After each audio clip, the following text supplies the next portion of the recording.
Wasabi guys, welcome back to another Market Watch video. We are in the last week of August 2022. We've had a ton of spoilers from Dominaria United up to this point, but unfortunately it doesn't seem to have an impact on the weekly market values, so we'll probably have to wait at least another week to see some impact. But it's the same thing as it's been for the past couple weeks. We have a ton of market manipulation. Nothing's actually really trending because there's an interest in it for the metas. What was funny is that I went on MTG stocks, and that's where I get all these charts, by the way. If you don't know that, now you know. And Aryen, I think that's how you pronounce the name, goes through the weekly winners every week, talking about a percentage gain here, and they went over Minsk and Boo Timeless Heroes. What's funny is that they try to rationalize why this is going up based off the metas. So they showed us this random fringe deck list that includes it in the sideboard, and you have one in the main deck. But you could play any good Planeswalker in Legacy. That's not really gonna cause it to trend. Why it's going up is because of market manipulation. And what's funny is that it's not just one Minsk and Boo Timeless Heroes, it's with the other versions of it too. It's the borderless one. You got yourself Last Save Point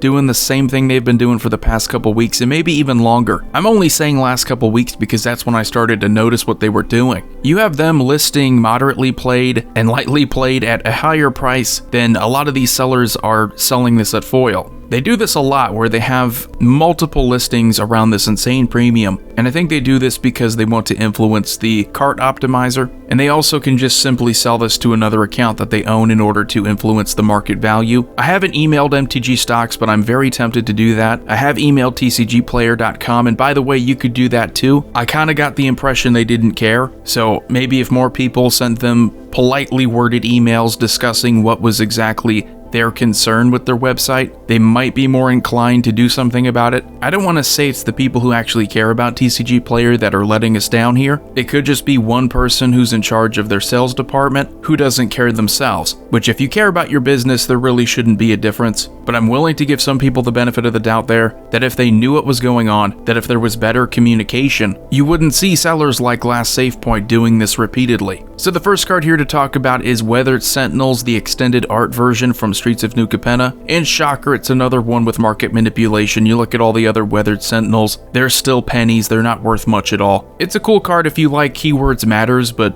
other than that, it's not useful. Wouldn't find it in any other deck. We have Extinction Event from Ikoria. This is the red flag of all red flags whenever we pay attention to these dollar cards that suddenly go up vertically. If it happens within a week, you know that it's very likely market manipulation, especially this summer. For it to go from a sub $1 card to suddenly it's nearing $3, something is very suspicious, and here we have it again. Last Save Point, $7.99, $7.99, $7.99. 3 listings here, all at the same price. There's no difference between condition, because why would there be? You want to keep that profit margin the exact same. The next card we have is one that I talked about a couple weeks ago, and surprisingly it's still one of the top cards trending for the weekly market values. It is just this version of Sun Titan from Commander 2015. No other Sun Titans are doing this, which was another red flag. If it's just one version of a card from a set where it's not super hard to find, no other version from other sets is doing the same thing or even close to the same thing, you know that it's probably market manipulation. In fact, this is what I sent a screenshot of with a lot of the other information that I had at that time. You know, Last Save Point with all their different listings at the exact same price. I sent that as part of the email, and I still see a listing from Last Save Point today. So I guess we'll just have to wait and see what happens with TCG Player. I would like to think again that they're trying to do something about it, but I don't have my hopes up that high. Again, it would really help if more people emailed them. I'm going to try to contact MTG Stocks because I know that website is directly tied into the data from TCG Player, and if they don't know what's going on, it could affect the consumer experience. You know, people are basing their information off of that website too, so they want to make financial decisions. They want to buy a bunch of cards and turn around and flip them. It's a lot easier to do that when cards are trending because of organic interest.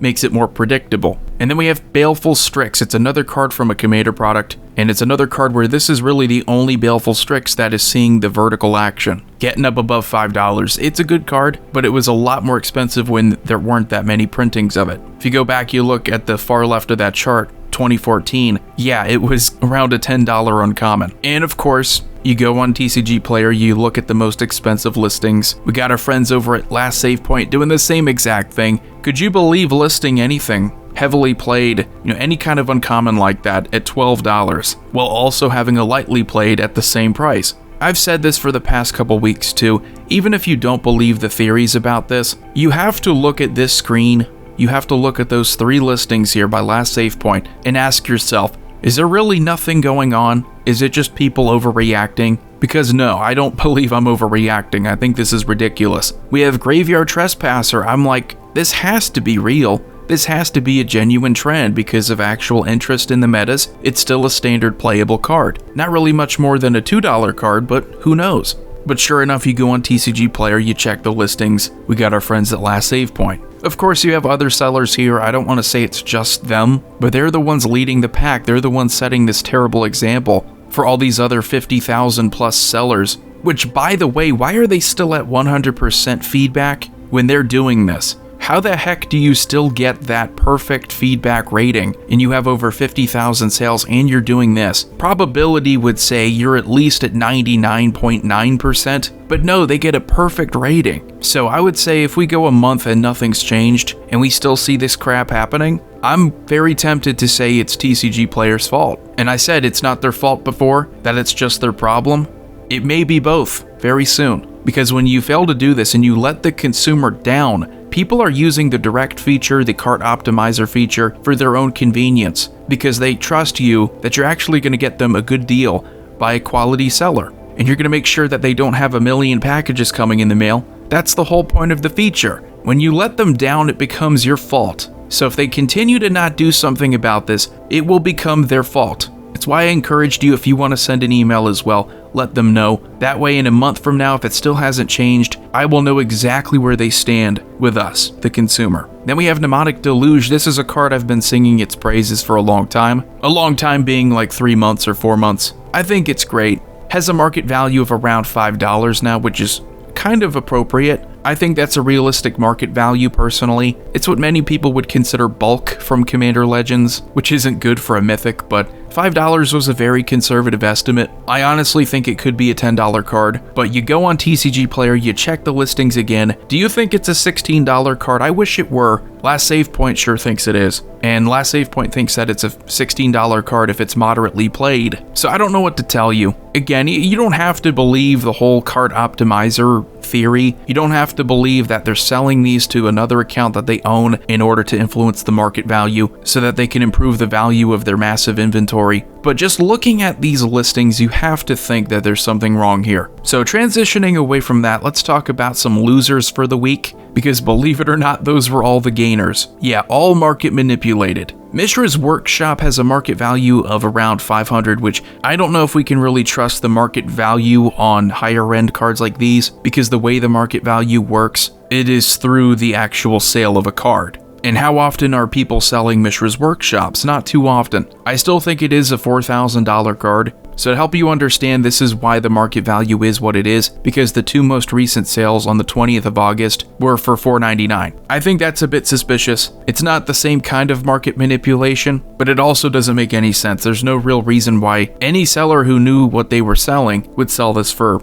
like a tenth of what it's probably worth. And that's at near mint too, so if you actually got this for 500, that's a steal. And for this to happen twice on the same day, again, I have to call BS. This is a genuine loser, which is refreshing, actually getting a market trend that seems to be genuine. Kalia of the Vast, getting a market value of just under $9, has been one of the more expensive commander options forever. And from the original Double Masters, not to be confused with the new Double Masters, this version was still going to get you 20 to 30. There's just been a lot of hype around this commander. People see her, they like playing Angels, Demons, and Dragons. There's really nothing else like it. The whole cheat into play mechanic, that was done in Commander first with the Kalia. It's very iconic. So we might actually get to the point where we can build budget decks around her. That would be pretty cool. And lastly, the last loser, got a lot of Secret Lair cards that lose all week. And I don't care about Secret Lair stuff, so I don't really talk about it. I talk about cards that matter, like Concordant Crossroads. The original from Legends, this did get a reprint in Double Masters 2022. So now seeing it under $200, we're getting right back to the same levels that we were at the beginning of last year, which everything exploded on the reserve list. Everything exploded that was an old premium card like this.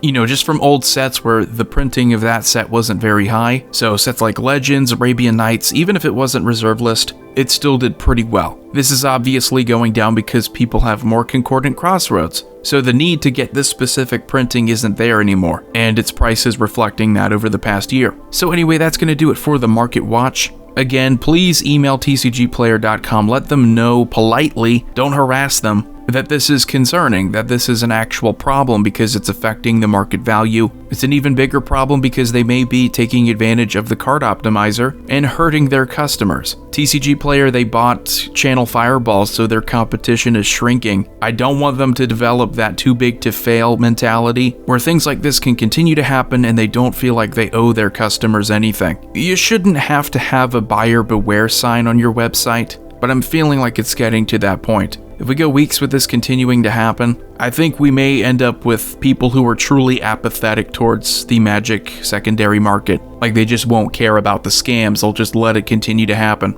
That's the absolute worst thing that can happen. So no, it's not an overreaction, it really does matter. The market trends didn't used to be like this, and if you've been watching me since the beginning of the year, you'll know that they weren't like this before. So anyway, Commander Void here signing off. I will see you all next time.